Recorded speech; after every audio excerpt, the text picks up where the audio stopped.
raw, honest, passionate, inspiring, and a whole lot of fun. Welcome to Passion Warrior TV, where we talk with inspiring people who have gone from mess to success, from surviving to thriving, from tragedy to triumph, and who are now living lives of passion and purpose. I am your host, Dallas Michael Sear, delivering to you real interviews with real people, sharing real life stories and real life wisdom.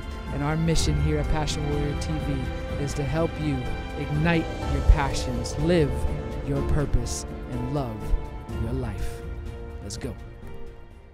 I was born by the river in a little tent, and just like the river, I've been running ever since. It's been a long time coming, but I know a change gonna come.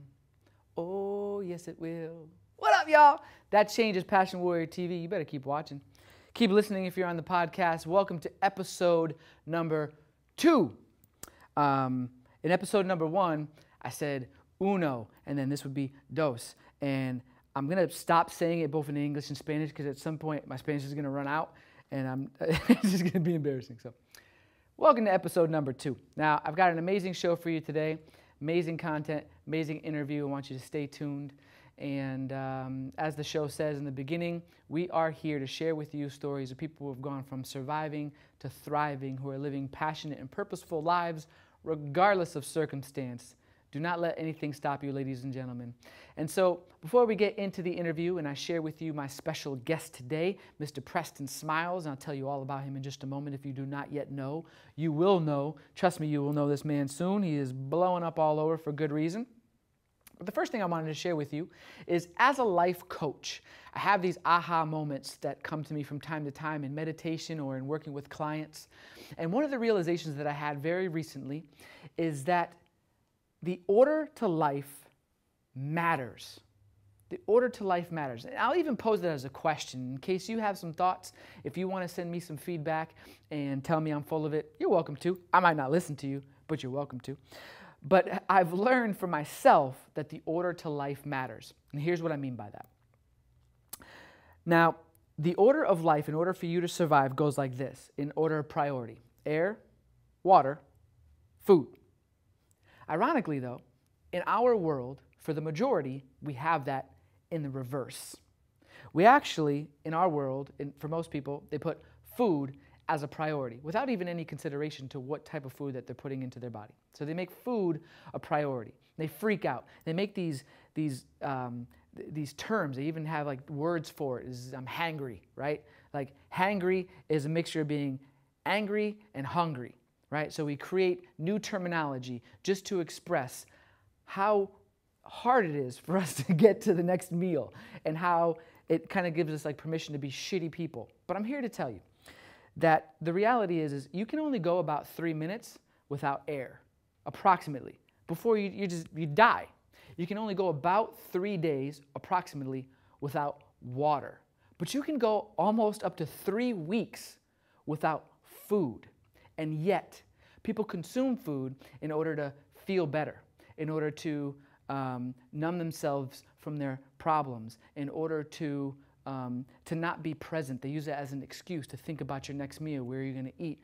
We waste time on food. We waste money on food. And don't get me wrong, I love food, right? I eat every day, I'm not going to lie. But the point that I'm getting at is that when you make that the priority and you start complaining about low blood sugar and you don't consider even what food you're putting into your body, and you put that first, you're putting the order of life backwards. And you're making something an issue when it's not an issue. You're weakening yourself mentally and emotionally. And I believe that this really, really does matter. And what I've recognized is that if we were to, I'm going to give you a couple of ways to apply this to really understand what I'm saying. If we were to reverse the order of what's important in our life and reprioritize these simple things, the things that actually give us life, I feel that what would happen is that we would become more mentally and emotionally stronger. And we'd also learn just naturally how to reprioritize what's really important in our lives. I believe that because we have this backwards, these 3 simple things, air, water, and food, that we also are, it's also causing us to to misprioritize other areas of our life. So here's what I would suggest. That when you wake up in the morning, the first thing that you do is you take a breath. Like really take a deep breath. Connect to your body, connect to yourself, connect to the moment, and really just appreciate having another morning. Like really, really feel gratitude and appreciation in that moment for having the ability to take that breath. And allow the number one important thing to fill your lungs, to fill your body as you wake up. The second thing that I would suggest you do is then you consume 8 ounces at minimum of water. Instead of putting in your Monster, your Red Bull, I'm not against these things. I'm not fans of them. You might see me say in other episodes, stop doing that shit. But if you want to do your 5-hour energy, it's fine. I'm not judging. But my recommendation is that you put 8 ounces of water in your body first. Rather than saying, I can't function, or I can't think, or I can't do this until I've got my 5-hour energy, I've got my Monster, I've had my coffee, or coffees, plural. Put water in your body. Your body needs it to survive, literally. And now once you're in this place, now you can put your mind on food. And not only put your mind on food, but put your mind on something that's actually going to benefit you. Put your mind on some healthy food, something raw, something organic, something green, something that really, really is going to nourish not only your body, but also your mind. So that's my suggestion. What's become very clear and obvious to me is that just as a society, at least here in America, our priorities are backwards. They're effed up. And I really think it starts with this foundation, allowing yourself to really get present with your meal, allowing yourself to take that moment in the morning and those deep breaths, possibly in meditation, and have appreciation and gratitude for another day, and really putting your health first and drinking more water than you do any other beverage, ideally. It may sound silly or mundane, but I do believe that that would then ripple into other areas of your life. It's been my experience that then you are able to feel your emotions more. That's another thing that I wanted to share, is that when we also over-prioritize food and we eat in order to numb our emotions, that has an effect on our lives. And that's why refocusing the order of our lives and reprioritizing these 3 things, first, air. No one ever teaches you how to breathe. I'm going to take a quick second to show you how to breathe properly. Okay? So while you're watching this, I want you to put one hand on your belly, your right hand, put your left hand on your chest. And as you take a deep breath and you inhale through your nose, I want you to see if you can move that hand, expand the belly, and then keep that breath going all the way up to your chest and fill your lungs completely. And then when you exhale again through your nose, feel that release happen just naturally, and your abdomen just naturally go back in.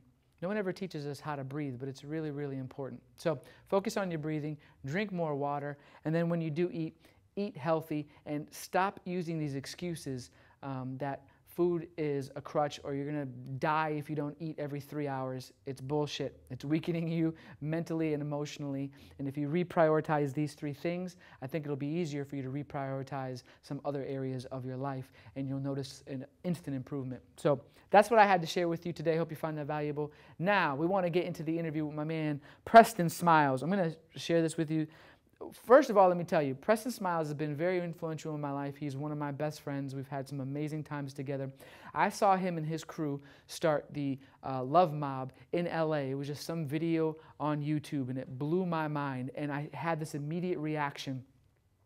We should have more love mobs. But it was the first time in my life that I actually took action on a thought like that. And 6 weeks later, I hosted a love mob in San Diego, and it's just been life-changing for me to be part of this organization, to know Preston, and to have done my own love mobs, plural. There's been a few since. So just a great shout out to Preston. I'm going to share this with you. Preston has a forthcoming book called Love Louder, so I suggest you love louder, being published by Simon & Schuster. He has a loyal social media tribe, really, I mean, tens of thousands of people watching his videos. Preston is a breath of fresh air in the personal development world, set to affect millions with his message of love and unity. He's making a huge impact on YouTube, Facebook, generating over 1 million views in a very short period of time with his energetic bursts of wisdom, and also energetic and authentic. I got to share that. His arsenal of love includes being the co-founder of the Bridge Method, a contributor to Huffington Post, as well as many other blogs, along with being featured in many top magazines like Origin Magazine. He's also one of the youngest members of ATL, Association of Transformational Leaders, with people like Jack Canfield from Chicken Soup of the Soul, and he's the founder of Love Mob, as I mentioned, Organized Acts of Love. So watch this. You can check out Preston. I'm going to be sharing with you a link where you can find him and his work. But watch this interview. He shares this amazing story of his trip in New York and just so many nuggets. It's just mind-blowing. So check it out. So as you know, we're always talking to people who are gone from mess to success, from survival to thrival, and most importantly, have an impact on the world. You know, they're here to make their dent. You're doing that, I think, beautifully.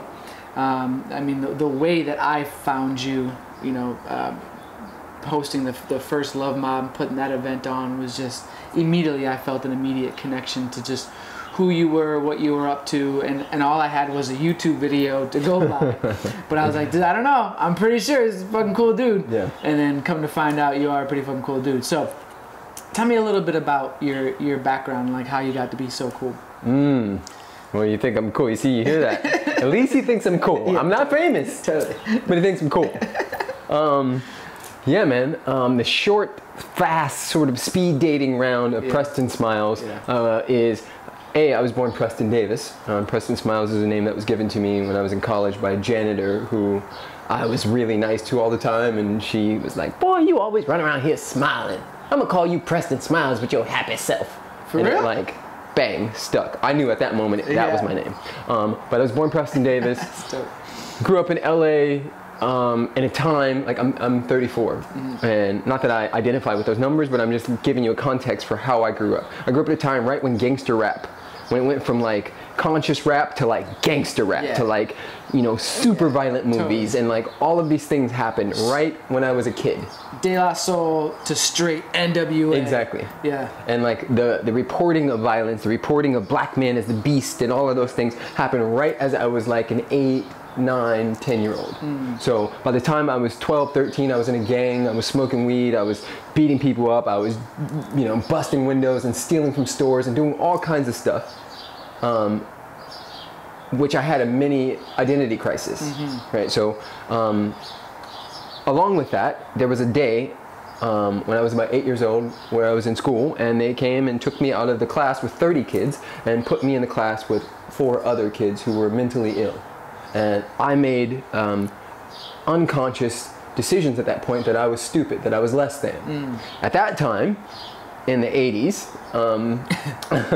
So that's at age 8. Yes. This is before the gangster stuff. Yeah, this is before. But so at that time... We're preluding right now. Yes, I'm getting there. At that time, you know, they didn't have the skills to check out and figure out that I was dyslexic, but also a genius in all kinds of other areas. Totally. So instead of saying, "Hey, Preston, you know, you have some troubles reading, but you're amazing at these things," they just put me in a class and made me feel stupid, essentially.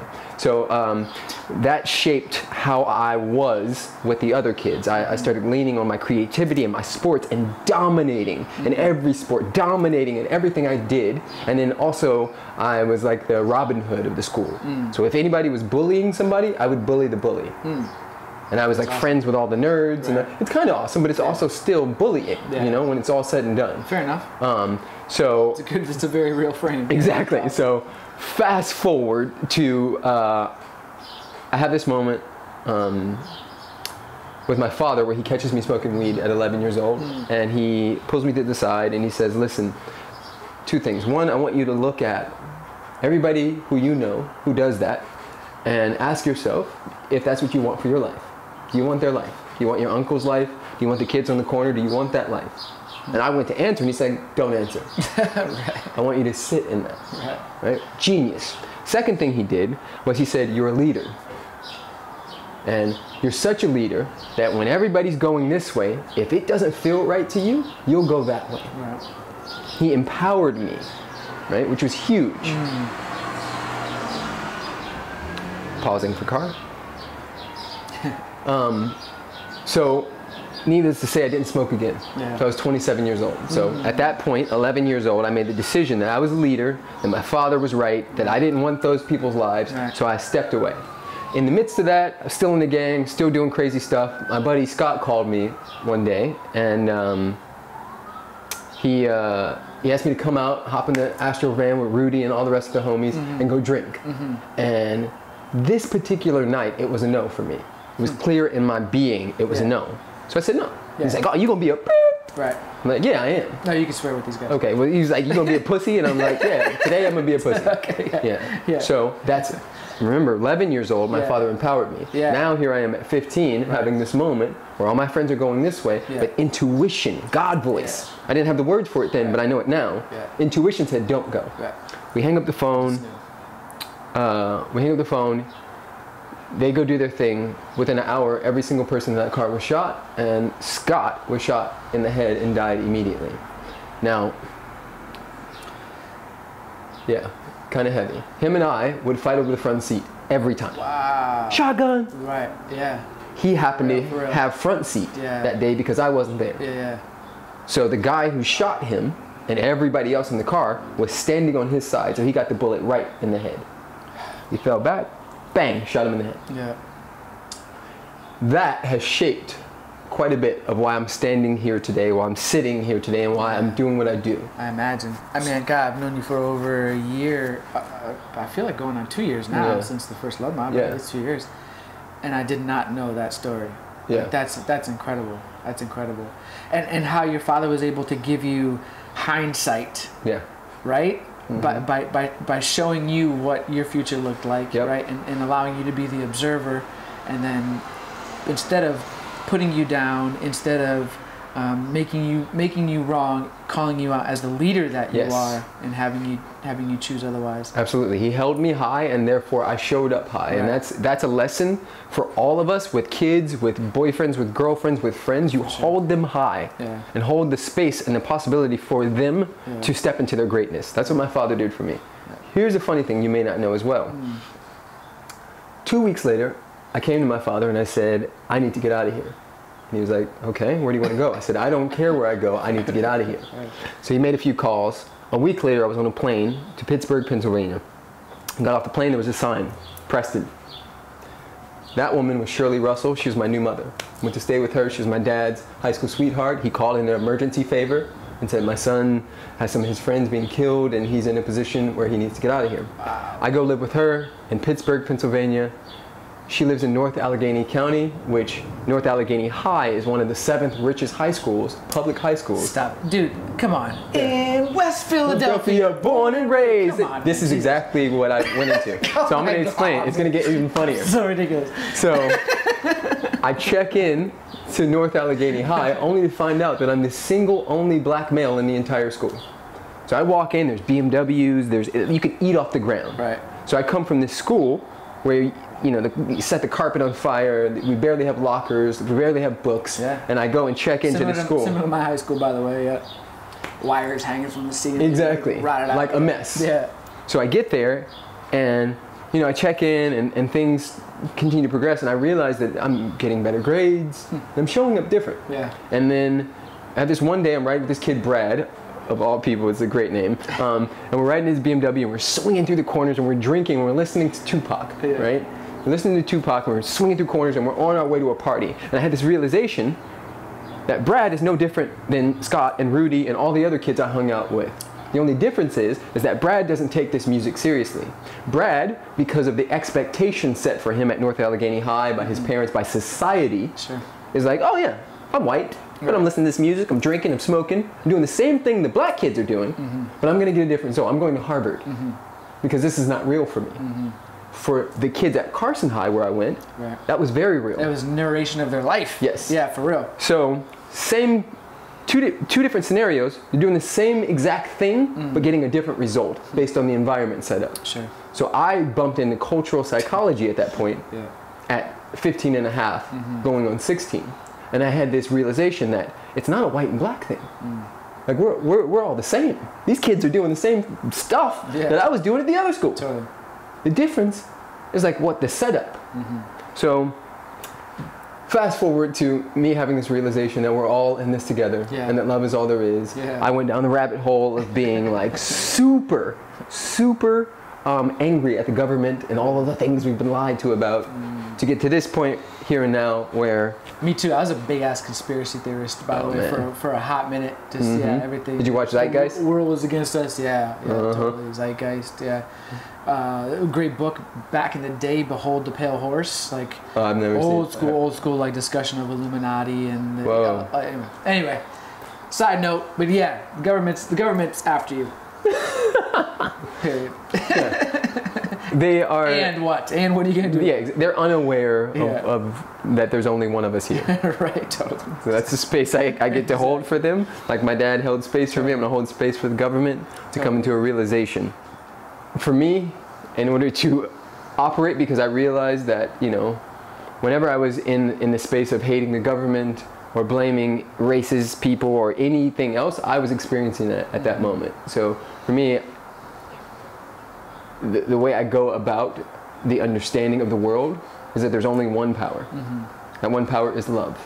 How we use that power is based on our thoughts and our feelings.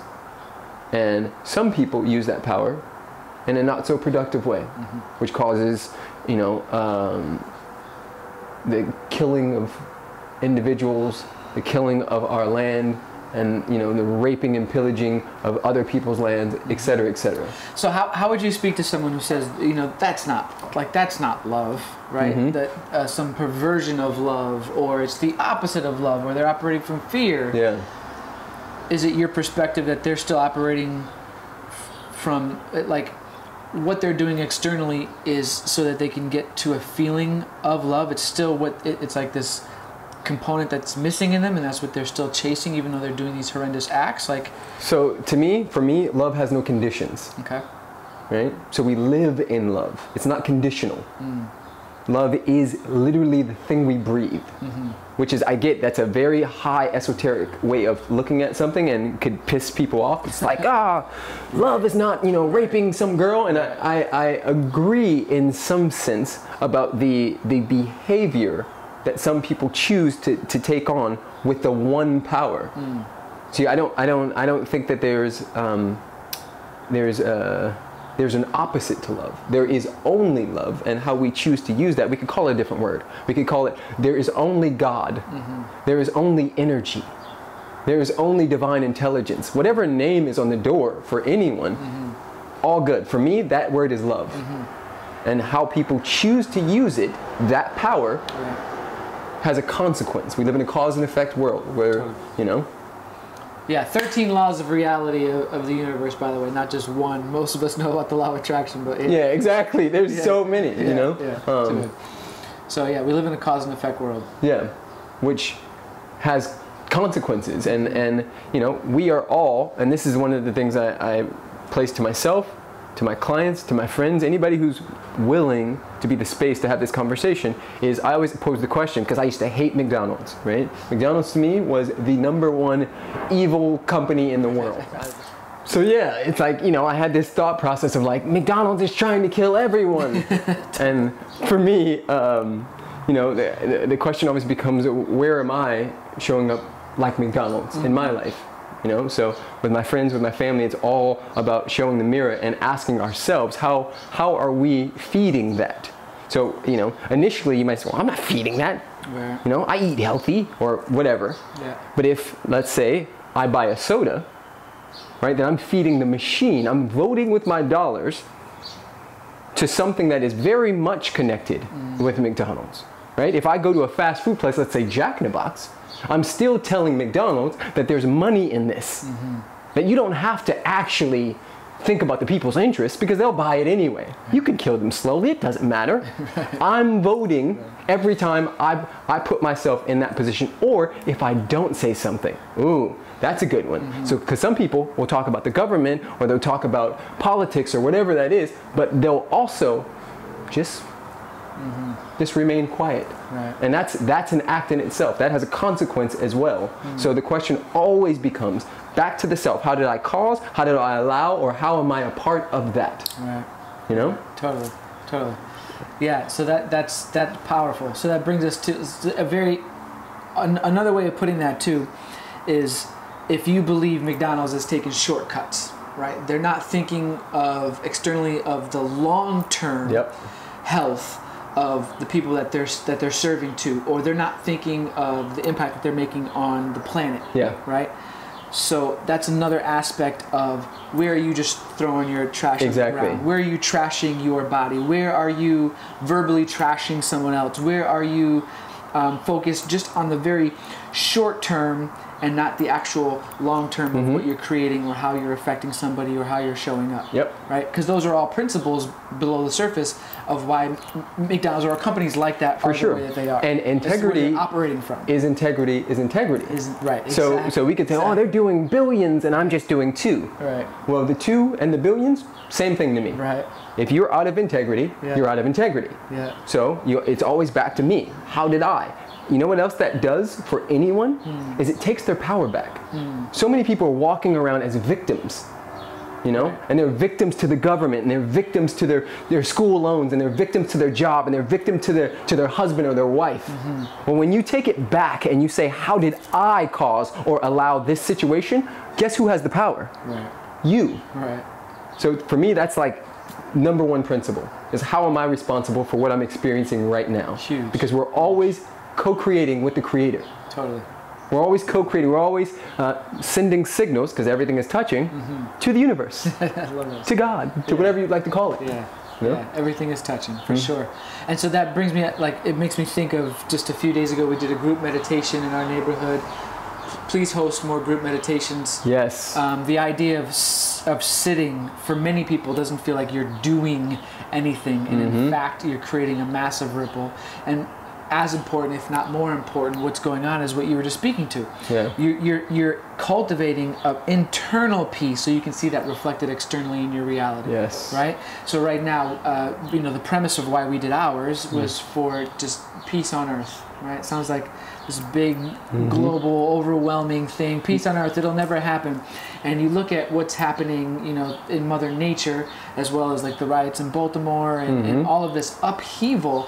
And that's nothing more than what's going on internally in us individually, right? Yeah. So for those of you who don't meditate, you might sit there for a minute, for 3 minutes, and get just agitated and your mind is spinning. That's the violence inside of you, right? That's the violence inside of you that's being reflected externally. Absolutely. And so we actually sat for 45 minutes, and people felt like, man, it was 20 minutes. They came out of that mind blown, because when the chimes went off that the meditation was over, they were like, we thought that was the halfway mark. We were in it. Yeah. And that was us cultivating the peace within ourselves, so that we can have more of that powerful on the planet. Right? What's interesting, as far as our science goes right now, they know that when they break down an atom and they break down everything, there's nothing there. There's nothing in space. Yeah. It's just waves of energy, right? So what they say, as far as science goes, is that we're all energy, right? And energy can never be born and never die. So, when we go into that place of stillness, what we're connecting to is the thing that's really running the show, which is the soul, right? Because that's really what's left. You're not the body. I just recently had the privilege, and I can say a privilege now, but I was definitely a little jacked up from it last week, of being with someone while they died on the streets of New York with their brains on the ground, choking up blood. And I was literally with her like this, and I went into the spirit world. Her name is Amelia Sturrental. You can look this up. Amelia Sturrental of Florida. She was a 76-year-old mother visiting for Mother's Day. And the day before Mother's Day, she walked into the street 10 steps ahead of me, got hit by a cab, landed on her head, and I walked right into it. So many people walked away. So many people, went, they didn't want to see it, because it's a jarring thing to see brains on the ground and to see someone trying to live. But it was such a powerful privilege and reminder for me that when you go in, we're connecting to that spirit world, that thing that's really the truth of everything, We're not these bodies. Right. And like to be with her in that moment, it just brought it all back home for me. All back home. That our true power comes from the inside, from our stillness, from listening to God voice, intuition, you know, Buddha, Krishna, Allah, whatever name someone may choose for that. But connecting back to that is where it's all at. Holy shit, dude. Yeah. That's massive. It was huge. Yeah. Yeah. So what was your experience after that? Like how does that continue to impact you? You know, the first couple of days I was really raw, because I kept seeing flashbacks of parts of that. Because like I said, and this goes back to the reason why we do transformation work, right? It's a practice. Doctors have a practice, lawyers have a practice, and people, as we all should, have a practice, a spiritual practice. The spiritual practice is so when game time comes, i.e. someone gets hit by a cab, flipped in the air, lands on their head, and everybody else who hasn't been practicing runs away, I run towards it.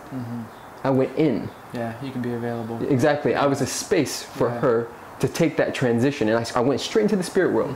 I got right over her body as she's choking, blood coming up, trying to live. And I calmed myself, and I went in, and I said, I'm with you. Whatever choice you make right now, I am with you. If you go, I'm here. If you stay, I'm here. There is only love. I'm here. And I just went into that side. And for me, here's the other part that I didn't explain either. So that happened, and I stayed with her. I watched her take her last breath, even though the paramedics came and pushed me out of the way. I already knew she was gone. I saw it. They took her, lifted her up, and took her out. I walked away, and then I realized that there was someone I saw in that I wasn't with. And that was the cab driver, the guy who hit her. Right. So I turned around, I walked right back, and he's standing next to his cab with his hand on his head like this. He's not crying or anything, he's just standing there, shocked. Yeah. And I walked up to him and I put my hand on his back. And I said, I'm with you, brother. As soon as I put my hand on him, he broke down. I don't mean to do. I drive 34 years. I never hit anyone. I have family. And he's like losing it. Right. Right? And I reminded him that there was no intention in him to hurt that woman ever. And that we all have a time, a due date. That happened to be hers, you know? But like, heart of hearts, that man was not trying to kill that woman. Sure. It happened. Sure. Right? What I got from that, among a million other things, is like, the practice and the work that I've been doing is paying off. Because that's when you see who you be in moments of distress. You see who you be when it all goes down. Sure. Yeah, you know? like they say, when it counts. You know? Yeah. When it really, really. All of it counts. Yeah. All of it does. The beauty and the magic. But like when shit hits the fan, you really get to see who you are. Sure. And like, that's why I'm more grateful for people like you and for everybody out there who's choosing to even listen to a podcast like this, choosing to listen to this, or even being attracted to Dallas and what he's up to, says something about what you're calling into your life. And that's beautiful. I honor you, I honor me, and I honor you, Dallas, for that. That's amazing. Man, yeah, I gotta thank you for that reflection. I appreciate that, and that makes so much sense. So much sense. You know, it's evidence. You know, reminder that we're creating every single moment. So when someone literally knocks on your door, maybe even just a salesman literally knocks on your door, right? Be present to what's available, right? To what you're calling in, and there's so many other things that you could be doing with your time, right? So if you happen to just we do the air quotations. You happen to just stumble upon a podcast, and it just so happens to say something that reminds you of something that you need to. That coincidence, my ass. Exactly. Right? Exactly. Right. Coincidence be damned. Take that in. Really, really, really pay attention to those things, because there's a reason why you're listening to this, why you're hearing what Preston's sharing, and yeah, that's awesome. For sure. Yeah, it says something about you. Absolutely. Absolutely. Yeah. Start that. Yeah, man. it's a beautiful time to be alive. Yeah, for sure. You know? And just touching on what you just said as far as like even someone knocking at your door, like when we really get present to what happens when disaster hits, everybody becomes family. The only thing that matters when disaster hits, whether it's an earthquake or someone gets a life-threatening disease or whatever happens, we all become family. And in that moment in New York, on that corner, while Amelia was going through what she was going through in her transition, everybody, the whole New York felt like it went silent, and they stood back, watching as I prayed over her, and two other people basically checked her pulse, and then stepped away. It was like, if we can get present to that now, before that hits, you are winning in your life. If you can get present to what would happen, because a lot of people, and I'm putting this out there, because I'm one of them. A lot of us have loose ends. We have family that we don't talk to, or we have arguments with a best friend that we haven't really taken care of, because we're so stubborn and so prideful. But like, I want you to sit in this question. What would happen if they were to leave this planet? Would you feel okay? Would you be okay with how you've shown up for them if they were to leave this planet today? Because if the answer is no to that, you get to make a call, you get to send a text, you get to send an email, whatever the hell you got to do. And it gets to come from the space of, listen, I don't even want to talk about the argument. I don't remember what it was about. Right, totally. What I want to talk about is that you have been here for me through thick and thin. And yes, we have had disagreements and all of that stuff, but I'm so grateful for you. Yeah. That's what it's about. It's gratitude. I teach the 3 G's: gratitude, giving, and growth. You do those 3 things as much as possible. Consistently, right? Yeah. Game on. Totally. Yeah. Totally. That I think a big part of what I'm hearing you speak to too is open loops. Yeah. That a lot of people aren't even aware continue to tie you to guilt, to shame, to a pain that you have no closure or resolution for. Yeah. And so the power of going back to close those loops, to kind of clean up our messes behind us, it just frees you up to move so powerfully into the future, right? It Absolutely. just lightens you, because we think that we can just kind of close ourselves off from it and say, oh, it's done, there's nothing I can do about it now. And that may be the case. Maybe not anything you can do about it, and yet you can still heal yourself and heal that moment and create closure and close that loop. Yeah. And keep starting over. Absolutely. Start fresh each day, To even tie it back around with the thing about how did I cause or how did I allow, that's a place to start from. A lot of us have had these arguments with people, and we're like, well, she was wrong. It's clear. The facts are right. She was wrong. Right? But you still were a part of that wrong, that quote unquote wrong. So the question becomes, how did I cause and how do I allow? Because when you get in that space, you go, oh, well, I could have reacted a little different. Yeah, she did that thing that was out of pocket, but I reacted the same way she did, essentially, to her being out of pocket. Therefore, now you have your power back. Now you can see how you showed up as well, and you can close the loop. There was something else I had to say to that, but I forgot. So that's all for now. That's huge. That's huge. So clearly, how you show up in the world is evident. From my own personal experience, but how it's reflected in the people that you attract into your life, and just how I've seen you in so many different situations, and events, on stage, and just even in a little party behind your house, right? Yeah. And but talk a little bit more into what you're doing. Okay. So how you're bringing who you be into what you do. Absolutely. So impact you're making. What you'll find on anything I put out into the world, which I'll get to, is I am, we are, love's voice. See, I believe that we're all love's voice, and that I am a messenger of love, committed to radical unity and unbridled creativity and play. Right? I like that. How that manifests itself is many ways. One, I have a YouTube channel called Questions with Preston, where I translate universal truths and synthesize ancient wisdom into everyday actionable steps. I'm in the process of writing my first book through Simon & Schuster called Love Louder. I also just got a pretty significant, huge deal with my fiance Alexi Panos to write, to co-author a transformation book. Nice. Yeah, it's like gigantic. Yeah, they've got a lot of trust in you that before the first one's out. Yes, we don't even have one book out, and they're like, here, take more for the next one. It's amazing. And speaking all over the world, and we have a coaching program, an online coaching program called the Bridge Method, which is, a 12-week, a highly intensive coaching program, which you have as well. And all of that for me is the same thing, love. The message is love. It just shows up in different forms and fashions. I get right now in this time in our history, people like me and people like you are very necessary, because, as far as the youth goes, and we look at transformation as a whole and like the business of it is we have a whole bunch of old white men, for the most part, who have been teaching us, which is awesome, and I'm grateful for that.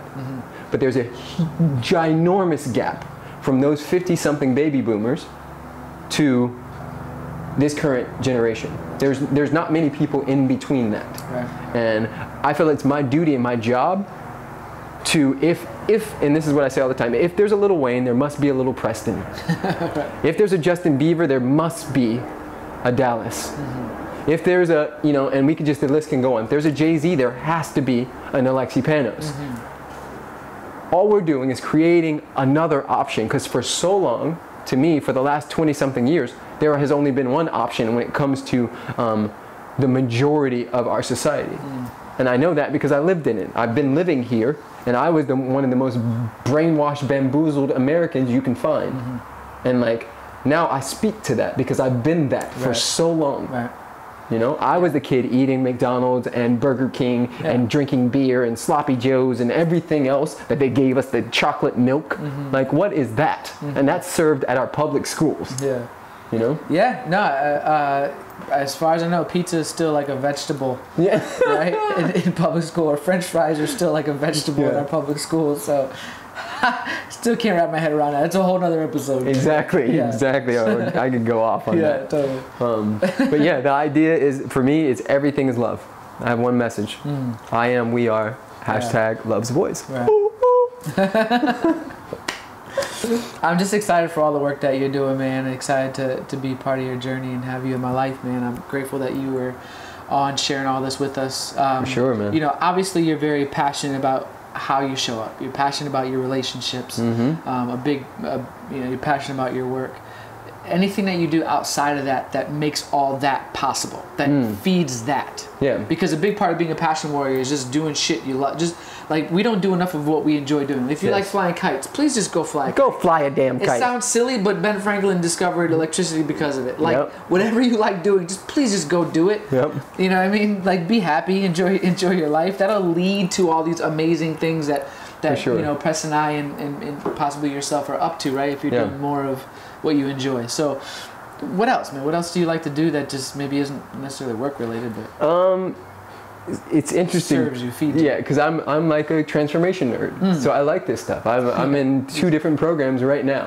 One that was like $12,000 to be a part of, and another one I'm doing in a couple days. I like the 3rd G, growth. Being committed to personal growth is huge for me. Growth makes me happy. I like getting under things and tinkering. Also, surfing is huge for me. I'm a big time surfer. I surf every chance I get. I love the ocean. I love connecting with nature. Another thing that feeds my soul is hanging out with my fiance, Alexi. She makes me laugh, and that's huge, because if you don't have laughter, if you don't have fun, what do you have? We're here for this only finite amount of time in these skin suits.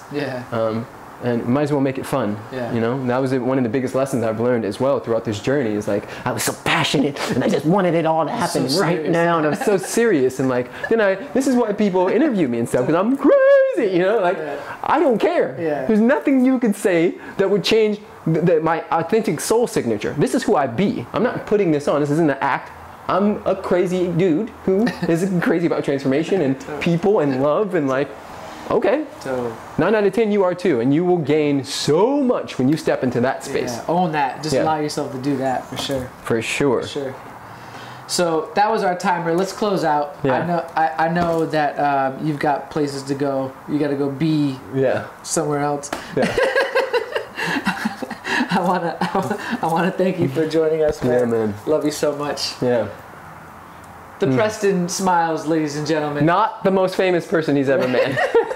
Just to recap that, bring it all the way back around. Totally that. Although I remember that first time I was having a burger once at this restaurant, and I just happened to look up, and there's Preston in like a Buick commercial, and I jaw dropped. I'm just like, I know that guy. No, that's my friend. Yeah. So at that moment, you were famous to me at that moment. Got it. Yeah, for sure. Awesome. Hopefully, I can work my way into the like top 5 of the most famous people he knows. You're still my most favorite. Exactly. Person. Freudian slip. Next to Mom. Yeah. Mom's my favorite. We love you, Mom. Yeah. All right. Peace. Peace out. All right, yo. You can find us at www.passionwarrior.com or email us at info@passionwarrior.com. You can also follow us on Instagram, passion_warrior, or find us on iTunes and YouTube at Passion Warrior TV.